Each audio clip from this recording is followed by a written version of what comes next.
Medical disclaimer. All the content shown on the Harry Sopanos channel is created for information purposes only, based on personal opinions of the host.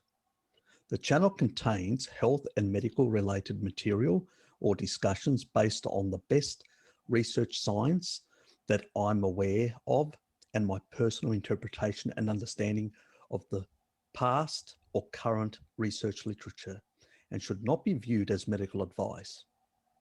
Any recommended dietary regime, supplement use, or dosing is based on my personal usage and opinion, and should not be viewed as medical advice or nutritional advice, and is for information purposes only. If you're considering applying any of this information, first seek professional advice before doing so. None of the research information or opinions presented are meant as medical advice or to be used to diagnose yourself. Always seek medical advice from a physician or other qualified health provider. If you think you may have a medical emergency, call your doctor, go to an emergency department, or call an ambulance immediately. The channel is not intended in any way as a diagnostic source for an acute condition.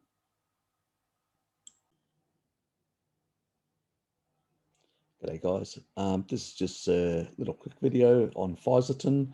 Somebody asked me for what do I think about dosing and stuff like that, and a few factors of that sort. So let's just get into it. I'll just cover a few points. If you do look at the literature, you will not find a study that actually shows any problems with Fisetin whatsoever. So even in slightly elevated doses, even though I do have misgivings for a number of reasons, which I'll explain shortly. There's only one rat study that actually showed liver toxicity. That was a high dose, but also the vehicle of administration of Fisetin was DMSO. Now that's basically a solvent. So is it the Fisetin? Is it the solvent? Is it they thought that it may also be the poor bioavailability of the version that they used, the sort of high dose which they used. So it's not very clear in that regard. So, and they were using excessive doses. So there may be also some, interference with certain biological pathways. We know that it inhibits mTOR. That's another reason why I don't recommend it as a regular thing on a daily basis, because we don't want to have too much catabolism. That's very important that we avoid catabolism. It's like being on a continuous fast. It's unhealthy.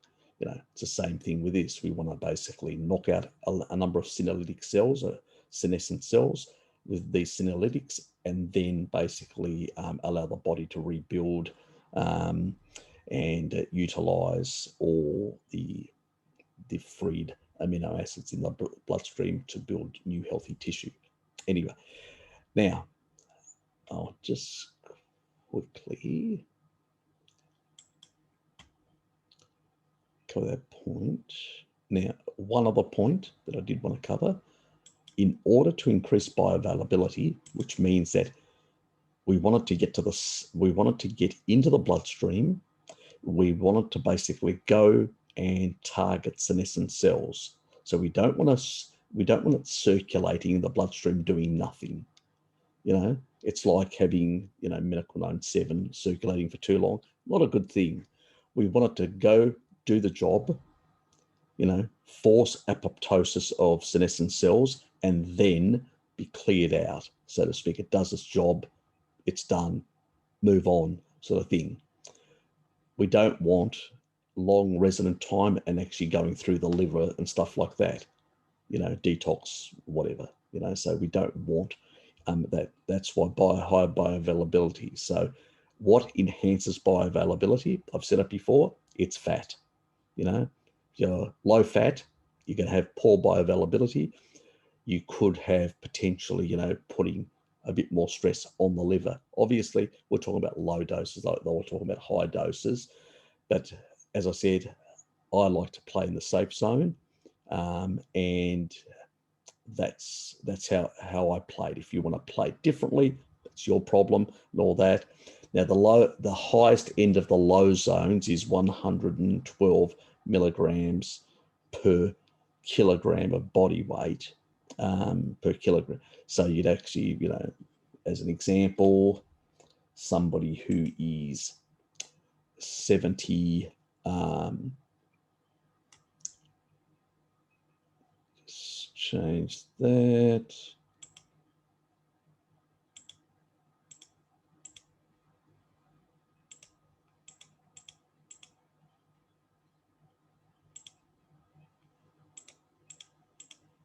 Okay, so just so we'll clarify a couple of things. So because unfortunately we've got a whole lot of people that don't use the metric system in North America. A very painful thing to constantly have to deal with these non-metric related people. Anyway, the things I have to do. Okay, so kilograms to pounds. So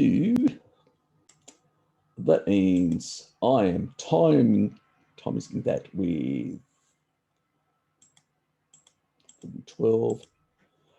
The upper safe limit would be about 51 milligrams per pound, or 112 milligrams per kilogram. Are we clear? So 112 milligrams per kilogram. So this is pounds. So if you were, let's say, a 70 kilo person, which is 154 pounds, you would be looking at 7.8 grams, nearly 8 grams, as that sort of upper. I don't even want to go there. Let me put it that way. So my levels are based on what I call the Mayo protocol. Now the Mayo protocol is it's actually finished clinical it's in clinical trial, but it's actually, I think they've actually finished the first part. I think they may be in phase 2, I think. So so there's 3 phases. They've done one, which was fine. They're doing a second one, I think, in this period, and then there's a third one. So now what they used was 20 milligrams, not the 100, these very high levels. So they basically used 20 per kilo of body weight. So times for 2 consecutive days, and then nothing for the rest of the month. Okay. And then do it again the next month. And obviously, because they were, concerned about a number of things, including mTOR, including the catabolism, being too catabolic for too long a period. And, we do not want to inhibit too long certain biological functions. Very important the biological functions play out, do their job and all that. And we want just a quick, big dose, knock out as many senescent cells, give the body a rest to repair. Once it's cleared out the junk, then do it the next month again. Sort of, that's the Mayo protocol, and the one that I support and the one that I follow. So it's 20 milligrams per kilo. So if we're looking at an average person at 70 kilos, which is 154 pounds, so that is 1.4 grams. And most of us are getting probably pills, which are around about the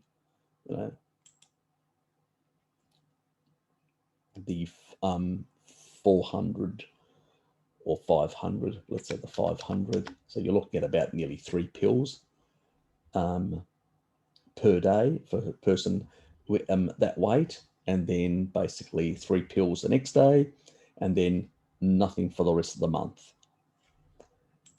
Or you can go 5 days, which I've also discussed with people, doing a 5-day protocol of around, the 500 milligram mark times 5, which is a sort of a slightly below the protocol. The Mayo protocol is a safe type area. And the reason for that is because I don't know what people's health is like and stuff like that, and a whole lot of other issues. And that was just what I recommended at the time as a safer option. But if you want to follow strictly the Mayo protocol, then basically we're looking at, 20 milligrams per kilo, or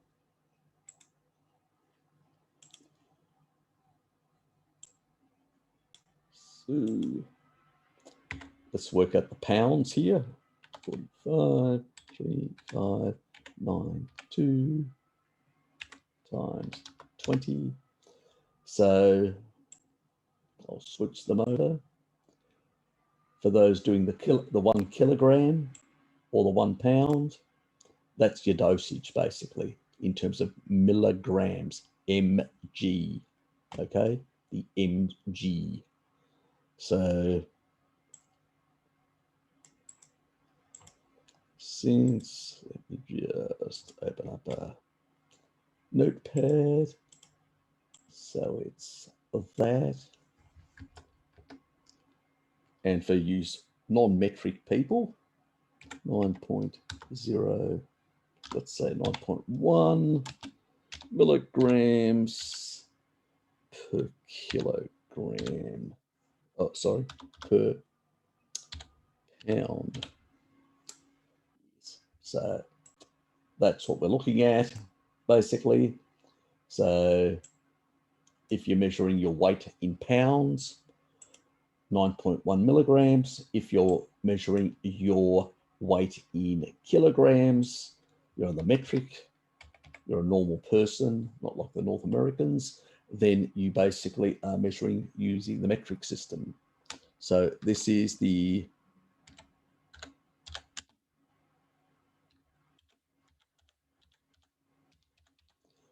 based on the Mayo Clinic protocol, which now should be in phase 2. They've already done phase 1, no issues whatsoever to talk about, all fine in that regard. So the application is these dosages are over 2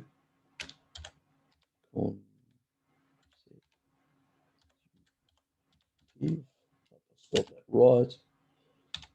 I haven't, you know what I mean, over 2 consecutive days, and nothing else for the rest of the month, and repeat the next month. So basically at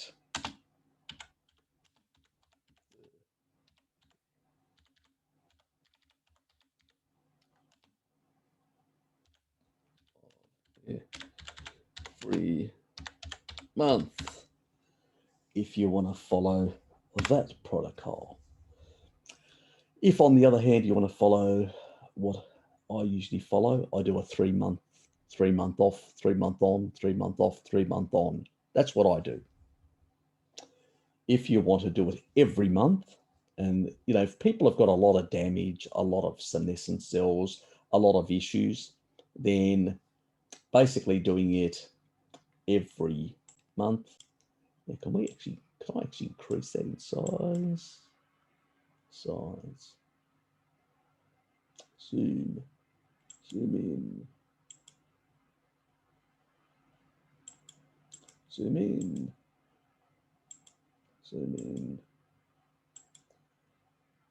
I can try, hold on, and I'll just do it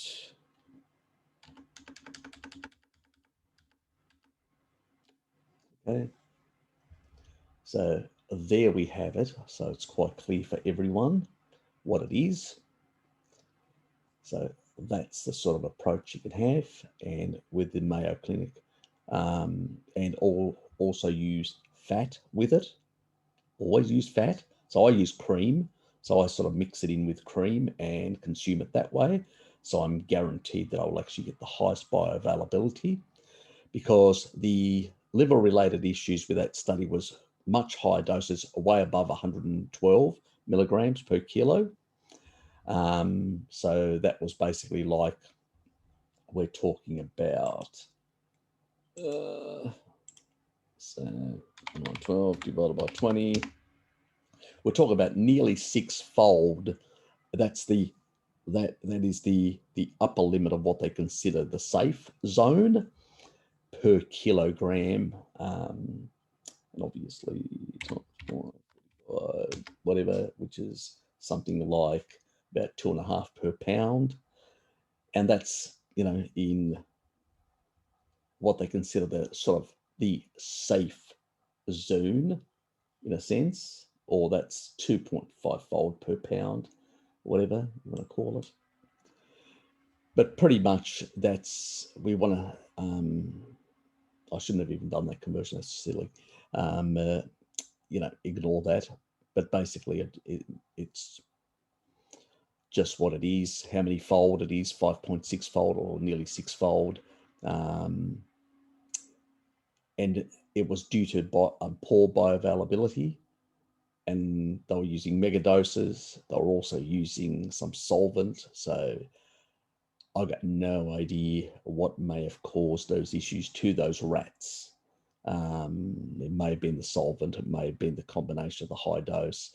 It may have been, who knows, the poor bioavailability, because the method that they administered.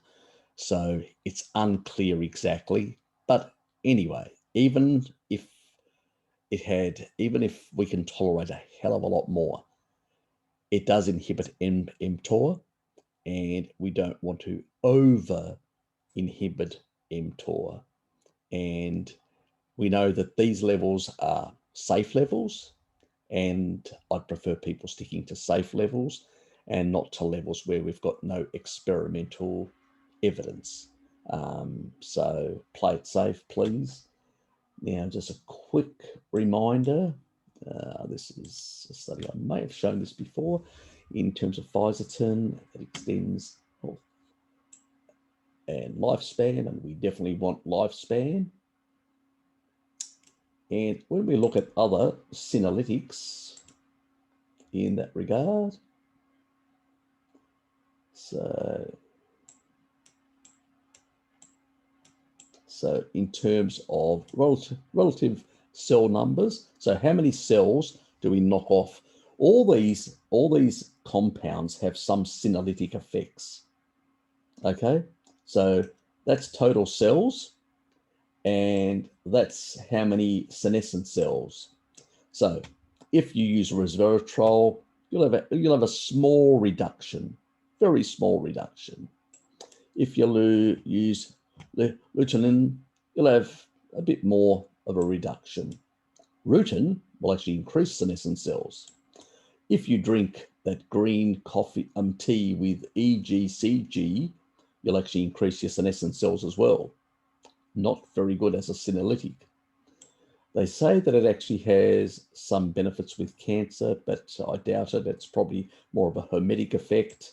It's not going to be anything major.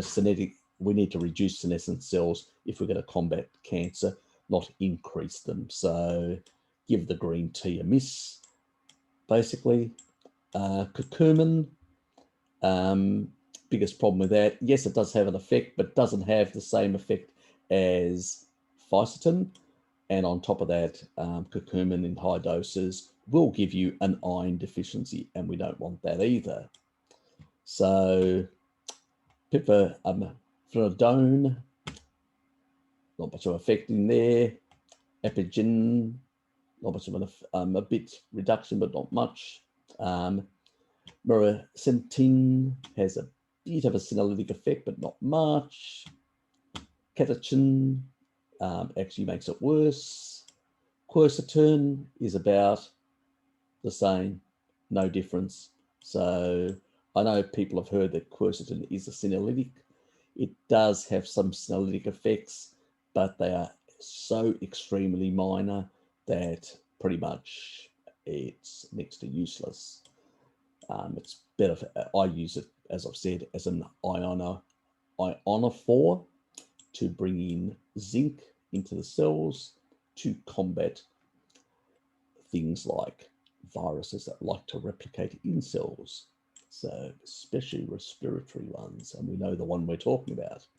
So the one that has the biggest effect in terms of knocking out senescent cells and maintaining more healthy cells as a total cell in that regard is our dear friend Fisetin. It is definitely a superstar. Anyway, that's it. Just a quick coverage on some of the dosages in terms of, so whether you do that dosage over 5 days like I do, or you do it over 2 days, I leave that up to you. The Mayo Clinic protocol did it over 2 days in very high doses and had good results. I do it over 5 days. That's me. I don't want to inhibit mTOR too much. That's why I do it that way, but I don't. I've basically provided you with the Mayo Clinic approach, my approach. Which you pick is your choice after all. And if you're not sure, you want, you could always, as I've pointed out, you can seek medical advice. I suspect your doctor wouldn't know much about it anyway. But that's your call in that regard. You've got responsibility for your own body and your own health. This is just a general information just to provide you with a protocol, exactly what to do and how to do it. And remember, the most important thing, if we're going to be using for this short, sharp, kill off senescent cells, we need to maximize the bioavailability of Fisetin. Fisetin is a poorly bioavailable substance. The things that enhances the bioavailability of Fisetin is fat. So you have to combine it with fat. Now, if you've got a gallbladder issue, some people do, you will have to combine it with bile salts as well. So you'll have to add bile salts in first, then take the Fisetin with the fat in order to basically allow it to be able to emulsify the fats in order for them to bind properly with the Fisetin, go through into the bloodstream and do their job around the body. So that's the important thing. So basically fat, if you've got a gallbladder issue, get your ox bile, and take that first.